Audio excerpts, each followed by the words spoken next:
মেহতাবের চোখে মুখে প্রগাঢ় চিন্তার ছাপ পড়ল। আম্বিরা বেগম জিজ্ঞেস করলেন, মেহতাব, তোমার সাথে যে কাজ করতো সেই সলিমুল্লাহ? জবাবে রমেশ মজুমদার বললেন। জি ভাবি, ওই আম্বিরা বেগমও চিন্তায় পড়লেন যেন। ছেলেটা ভালো, হঠাৎ খুন হলো কেন? মেহতাব জিজ্ঞেস করল, লাশ কোথায় পেয়েছিল? মনোহর নদীর পূর্ব পাশের জঙ্গলে। পুলিশকে খবর দেওয়া হয়েছে? হ্যাঁ, ওর ছোট ভাই তো বলল ওরা সব করেছে। লাশের যা অবস্থা, ময়না তদন্ত করেও তার বোধ হয় কিছু বের করতে পারবে না।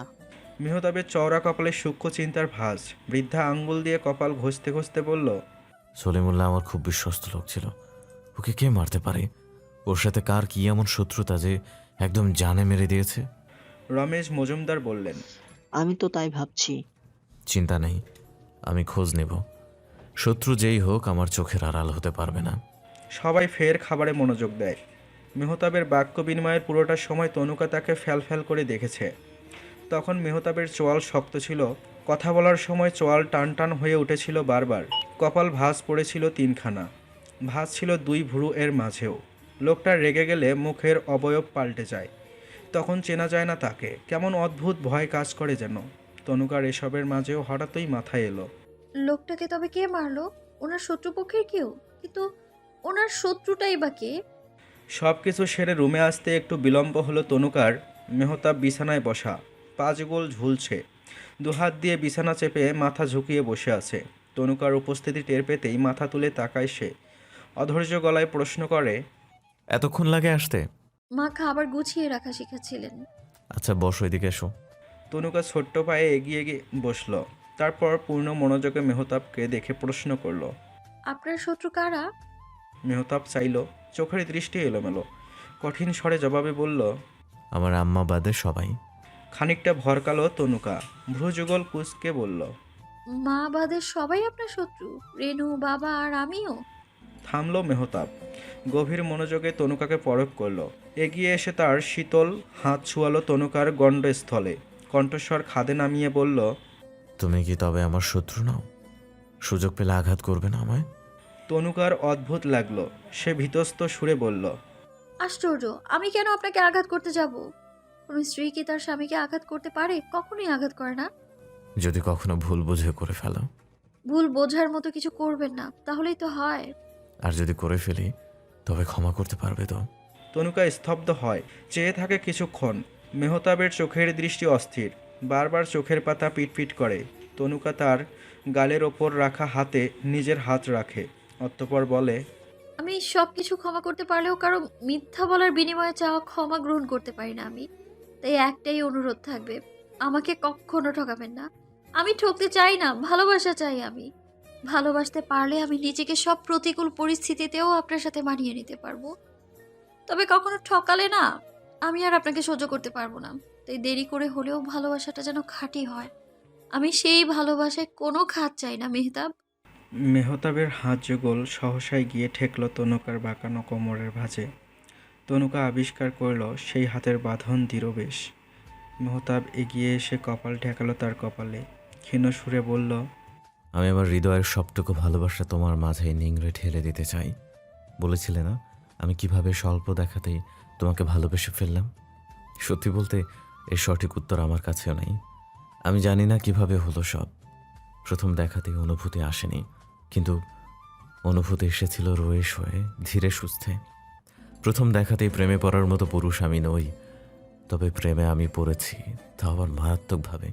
কবে কখন কিভাবে সেটা জানা নেই।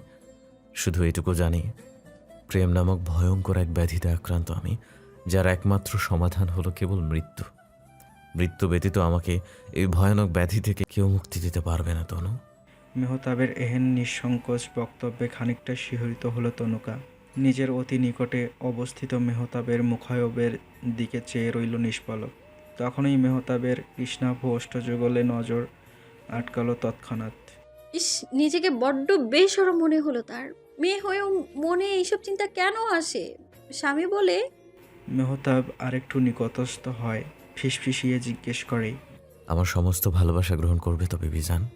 তনুকা অদ্ভুত ঘরে আটকালো, নিজেকে খুঁজে পেল যেন অন্য এক রাজ্যে। যেখানে চারিদিকে ছড়ানো কেবল অপরিসীম ভালোবাসা। আর সে আর মেহতাব হলো সেই রাজ্যের একমাত্র অংশীদার। মেহতাবের উষ্ণ প্রশ্বাস চোখে মুখে আশ্রে পড়তেই বুকের কম্পন বৃদ্ধি পায় তার। গায়ে কেমন যেন শিরশির অনুভূত হয়। এই অনুভূতি তনুকার নিকট অপরিচিত। এর আগে কখনো কোনো পুরুষের সংস্পর্শে ছিল না বলে এখন গায়ে কাটা দিচ্ছে যেন। তাদের মাঝে বিরাজমান কয়েক ইঞ্চির দূরত্বটা যেন সহ্য হচ্ছে না মেহতাবের। মন চাইছে ওইটুকু দূরত্বও ঘুচিয়ে দিতে, এক করে দিতে দুজোড়া তৃষ্ণার্ত ঠোষ্ট। তবে সে নিজের কাছে প্রতিজ্ঞাবদ্ধ, তনুকার সম্মতি ছাড়া সে এক চুলো অগ্রসর হবে না।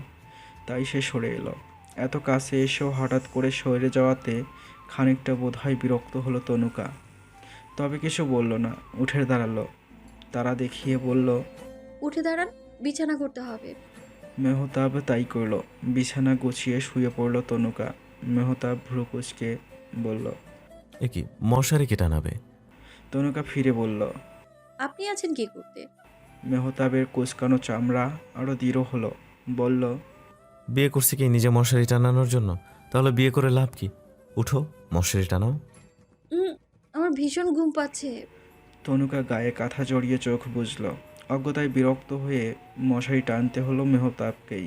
সব শেষ করে সে বিছানায় গায়ে লিয়ে দিয়ে বলল, শোনো, আজ আমি করছি, কালকে তুমি করবা, দুজন মিলেমিশে করব। আর জামাইয়ের কাজ করে দিলে সওয়াব হয়। তনুকা চোখ বুঝেই বলে উঠল, স্ত্রীর কাজ করে দিলেও সওয়াবের কিছু কম পড়বে না। কাল থেকে বিছানাটাও আপনি গুছাবেন। মেহতাব কপাল কুঁচকে চেয়ে রইল। হতাশ সুরে বলল, তুমি ভালো না, স্বামী দেওয়া কাজ করাইতে হয় না, স্বামীর সেবা করতে হয়, তবেই না হলো। স্ত্রীর সেবা করলেও জান্নাত পাওয়া যায়। আপনি কি সেই জান্নাত পেতে চান না? বিরক্ত হলো মেহতাব। জোরে নিঃশ্বাস ছেড়ে বলল, উফ, তোমার সাথে কথা বলে না আমি আর পারলাম না, ঘুমাও। তনুকা ঠোঁট চেপে হাসল। অতঃপর ঝোপের আড়াল থেকে বেরিয়ে সেই স্তব্ধ হয় লোকটি। পরনের লুঙ্গি খামচে ধরে তৎক্ষণাৎ ঢোক গেলে পরপর দুখানা। রোদহীন প্রভাতেও ফরফর করে ঘেমে উঠছে শরীর। ভয়ে নিভু নিভু স্বরে বলে ওঠে, জমিদার বাবু, আপনি? মেহতাব চোখের দৃষ্টি সরু করে গম্ভীর গলায় জিজ্ঞেস করে, তুমি এই সময় এখানে কি করছো? লোকটি কেঁপে ওঠে অযথা। কপালের ঘাম গড়িয়ে পড়ে গাল বেয়ে। মাথা নত করে মিয়ে যাওয়া সুরে বলে, ছোট সাহেবের লগে দেখা করতে আইছিলেন? এত ভোরে? লোকটি ফের ঢোক গেলে। ভয়ে গা গোলাচ্ছে তার। মনে হচ্ছে এক্ষুনি বমি হবে। মেহতাব তার আপাদমস্তক পরখ করে বলে, কি হলো, জবাব দিচ্ছ না যে? ভয়ে যুবথুবু লোকটির এবার কেঁদেই ফেলল। কাঁদতে কাঁদতে বলল, ছোট সাহেবই তো ডাকছেন, আমার কোনো দোষ নাই। ছোট কাকা ডেকেছেন? জি, সত্যি কইতেছি। মেহতাব নিঃশব্দে কি যেন ভাবল কিছুক্ষণ। এরপর বলল, তোমার ভাইয়ের খুনিকে ধরা গেছে? না বাবু, কেস করছি আমি। পুলিশ কইছে খোঁজা বের করবো। তোমার ভাইয়ের মুখ নাকি খুব কুৎসিতভাবে থেতলে ফেলা হয়েছে, আবার নাকি শরীরের বিভিন্ন অংশের চামড়াও তুলে ফেলা হয়েছে। এমন ভয়ঙ্করভাবে কে মারলো তাকে? কাকে সন্দেহ হয় তোমার? লোকটি ভরকালো। কি বলবে বুঝতে পারল না। এদিক ওদিক চোরের মতো চেয়ে কি যেন দেখল কিছুক্ষণ। অর্থপর বলল, হ্যাঁ, আমার ভাই আপনার বিশ্বস্ত লোক আছিল। আমার শত্রু মানেই আমার ভাইয়ের শত্রু। হয়তো আপনার শত্রুর মাঝেই কেউ আমার ভাইয়ের মারছে। মেহতাব দুহাতে বুকের ওপর ভাঁজ করে টান টান করে দাঁড়ালো। বলল, তা যা বলেছ, আমিও তাই ভাবছিলাম। তবে চিন্তা নেই, খুনিকে আমি নিজে খুঁজে বের করব। আর যেহেতু তোমার ভাই নেই, সেজন্য তোমার ভাইয়ের সব কাজের দায়িত্ব আজ থেকে তোমার। সকালের ভোজন সেরে এসে আমার সাথে দেখা করবে। আর হ্যাঁ, আমার অনুমতি ব্যতীত আমার মহলের আশেপাশে যেন তোমাকে আর না দেখি, মনে থাকবে? মেহতাবের নিগড় কঠিন গলার স্বর যেন কারোর হৃদয়ে কম্পন বন্ধ করতে সক্ষম। লোকটি পরপর কয়েকবার মাথা নাড়িয়ে জলদি সেই জায়গা ছেড়ে প্রস্থান করল। আর সে চলে যেতেই গভীর ভাবনায় মগ্ন হলো মেহতাব। মনে মনে বলল, আমার বিড়াল আবার আমাকে না ম্যাও বলে বসে। তনুকার ঘুম ভাঙে। আড়মোড়া ভেঙে উঠে বসে। চোখ কষলে তাকায় ঘড়ির দিকে। ঠিক 9টা বাজে। 9টা 15-তে সবাই সকালের নাস্তা করে। তার এখন 15 মিনিটের মধ্যে ফ্রেশ হয়ে নিচে নামতে হবে। তাই আর বিলম্ব না ঘটিয়ে দ্রুত সব প্রাসঙ্গিক কাজ সারল সে। 15 মিনিট শেষ হওয়ার পূর্বেই নিচে নামতে সক্ষমও হলো। খাবার ঘরে গিয়ে দেখল টেবিলে সব খাবার সাজানো, এখনও বসেনি কেউ। সে উকি দিয়ে দেখল রান্নাঘরে ভ্রাতৃত্বরা সব কাজে ব্যস্ত। তখন মনে পড়ল আজ তার শ্বশুরমশাইকে খাবার দেওয়ার কথা। মাথায় হাত চাপড়ে ধরে এক্ষুনি যেন ভুলে বসেছিল সব। তৎক্ষণাৎ আবার মনে পড়ে মেহতাবের কাছ থেকে তো খাবারের লিস্টটাও নেওয়া হয়নি। কি হবে এখন? পরক্ষণেই মাথায় এলো মা তো নিশ্চয়ই সব জানেন, ওনার থেকে সব জেনে নেওয়া যাক তবে। মেহতাব দ্রুত আম্বিরা বেগমের কক্ষের দিকে যায়। দরজার কাছে দাঁড়িয়ে টোকা দিয়ে জিজ্ঞেস করে, মা আসবো? এসো। জবাব আসে সঙ্গে সঙ্গেই। তনুকাও ভেতরে প্রবেশ করে। আমিরা বেগম খাবারের জন্য এক্ষুনি কক্ষ ছাড়ছিলেন। তনুকার গলা পেয়ে থমকে দাঁড়ান। তনুকা মৃদু হেসে এগিয়ে আসে, প্রসন্ন গলায় জিজ্ঞেস করে, মা, বাবার সকালের খাবারে কি দেব? লতা রেঁধে রেখেছে, রান্নাঘর থেকে নিয়ে নাও। উত্তর শুনে তনুকা জবাবে আর কিছু বলল না। চলে এলো এবার রান্নাঘরে। তাকে দেখেই লতা বলে উঠল, বৌমনি, ওই যে বড় সাহেবের খাওন আপনি দিয়ে আইন। তনুকা বিস্মিত হয়ে প্রশ্ন করল। আপনি কি করে জানলেন যে আমি বাবার খাবারের জন্য এসেছি? লতা হেসে বলল, বড় আম্মা তো আগে থেকেই সব কইয়া রাখছিল আপনি নাকি আইস থেকে বড় সাহেবের খাওন সব দায়িত্ব নেবেন। তাই আম্মা কইছে আমি যেন সব রান্না কইরা আগে থেকেই তৈরি রাখি, আপনার যেন আর কোনো কষ্ট করতে না হয়। তনুকা অবাক হলো এই কথা শুনে। তার শাশুড়ি তাকে নিয়ে এত ভাবে। সে কি তবে অযথায় মানুষটাকে এত সন্দেহ করেছিল? এই ভেবে ভীষণ বিরক্ত হলো তনুকা। বলল, ঠিক আছে, দিন খাবার, আমি নিয়ে যাচ্ছি। শ্বশুর মশারির জন্য বরাদ্দকৃত কক্ষের সম্মুখে এসেই থমকালো তনুকা। দরজার বাইরে উপস্থিত দুজন পুরুষ মানুষের দিকে নজর পড়ল। এরাই কি তবে শ্বশুরমশাইয়ের সেবকগণ, যাদের কথা মেহতাব বলছিলেন? প্রশ্নটা মনে মনেই আওড়ালো সে। আবার ভাবল, সেবক হলে দরজায় এমন পাহারাদারের ন্যায় দাঁড়ানো কেন? তনুকা প্রশ্নবিদ্ধ মন নিয়ে সামনে অগ্রসর হলো। তাকে দেখা মাত্রই কর্নিশ জানিয়ে স্টান হয়ে গেল দুই প্রহরী। তনুকা কিছু বলতে গিয়েও বলল না। এই সময় অজ্ঞতায় কথা বাড়ানোর ইচ্ছে হলো না তার। তাই সহসাই প্রবেশ ঘটালো শ্বশুরের কক্ষে। গিয়ে দেখল গত রাতের ন্যায় নির্মিলিত চোখে শায়িত তিনি। তনুকা এগিয়ে যায়, খাবারের প্লেটটা রাখে সাইড টেবিলে, মৃদু আওয়াজে ডাকে, বাবা, বাবা শুনছেন? পিট পিট করে একজোড়া চোখ ঈষৎ পল্লব মেলে তাকায়। তনুকার মুখায়ব চোখের মুখে ঠাওর করতে পেরেই উত্তেজনার এক ভারী ছাপ প্রকাশ পায় বৃদ্ধের চোখে মুখে। তনুকা কিঞ্চিত হাসে, জিজ্ঞেস করে, আমাকে চিনতে পেরেছেন বাবা? আমি তনুকা, আপনার বড় ছেলে মাহতাবের স্ত্রী। চোখে মুখের অস্থিরপনা ভাব কমার নামগন্ধ নেই। লোকটা কেমন ফ্যাল করে তাকিয়ে আছে যেন। চোখের দৃষ্টি এমন যে তিনি তনুকাকে আগে থেকেই চেনেন। তনুকা মাথা ঘামালো না সেসব নিয়ে। হেসে হেসে বলল, বাবা, আমি আপনাকে খাইয়ে দিতে এসেছি, আর আজ থেকে 3 বেলা আমিই আপনাকে খাওয়ানোর দায়িত্ব নিয়েছি। মোহনলাল মজুমদারের মাঝে তেমন কোনো প্রতিক্রিয়া দেখা মিলল না। তিনি চেয়ে রইলেন আগের মতোই। তনুকা স্যুপের বাটিতে হাতে তুলল। ডান হাতের চামচ নিয়ে অল্প স্যুপ তুলে এগিয়ে দিল শ্বশুরের মুখ পানে। তার বৃদ্ধ শ্বশুরের জন্য ঠোঁট নাড়ানো বড্ড দায়। তাই সে নিজেই চামচ নিয়ে হালকা চাপে নিজের ঠোঁটখানা ফাঁকা করল। স্যুপটা পুরোটা মুখে পুরে বলল, আজ যদিও আমি রান্না করিনি, তবে কাল থেকে আমিই রাখবো। ধীরে ধীরে আপনার সব দায়িত্ব আমিই নিব বাবা। আপনারা তো কাছের মানুষ থাকতে বাইরের দুজন ছেলে কেন আপনার সেবা করবে? তাই ভেবেছি সব আমিই করব। আমার আর মা আর আপনার ছেলে তো আছেই আমাকে হেল্প করার জন্যে। শ্বশুর মশাইয়ের মুখে দেখে প্রতিক্রিয়া বোঝা যায় না। তাই তনুও বুঝল না কিছুই। আস্তে ধীরে খাইয়ে দিল কেবল। খাওয়ানো শেষ করে একটা ছোট্ট রুমালে মুখ মুছে দিল। তারপর প্রসন্ন সুরে বলল, এবার আপনি শুয়ে রেস্ট নিন, দুপুরে আবার খাবার নিয়ে আসবো আমি। তনুকা উঠে দাঁড়াতেই আঁচলে টান পড়ল। চেয়ে দেখলো আঁচলের কোণে ঝুলে থাকা ছোট্ট সুতার ঝালর তার শ্বশুরের আঙ্গুলের নিচে। তনুকা মৃদু হেসে আঁচল টেনে সরিয়ে নিল। মোহনলাল মজুমদারের চোখে মুখে অদ্ভুত উৎকণ্ঠা। তিনি চেয়ে আছেন। তনুকার অত শত ভাবল না কিছুই। বেরিয়ে গেল সে। চেহে রইলেন এক বৃদ্ধ অপলক। প্রাণহীন শস্য সেই চাহনি যেন কত কিছু বলে দিচ্ছেন ওই চোখ জোড়া দিয়েই। অথচ কেউ দেখল না, কেউ বুঝল না। তনুকা চলে যেতেই সেই দুই যুবক আবারও এসে দরজার সম্মুখে দাঁড়ালো। তনুকা সোজা গেল শাশুড়ির কক্ষে। সকালের খাবার শেষে তিনি নিজ কক্ষে বই নিয়ে বসেন। আজও তার ব্যতিক্রম কিচ্ছু হয়নি। দরজার সামনে দাঁড়িয়ে তনুকা বলল, আসবো মা? অনুমতি দিলেন আম্বিরা বেগম। বললেন। এসো। তনুকা ঘুমটা ঠিক করলো, এরপর ঢুকলো শাশুড়ির কক্ষে। আমিরা বেগম চাইলেন, জিজ্ঞেস করলেন। শ্বশুরমশাইকে খাইয়ে এসেছো? তনুকা মাথা নাড়িয়ে বলল। জি মা। তোমাকে দেখে কেমন প্রতিক্রিয়া দেখালেন তিনি? তেমন কিছুই না, কেবল তাকিয়েছিলেন। আমিরা বেগম বুক চিরে বেরিয়ে এলো দীর্ঘশ্বাস। বললেন।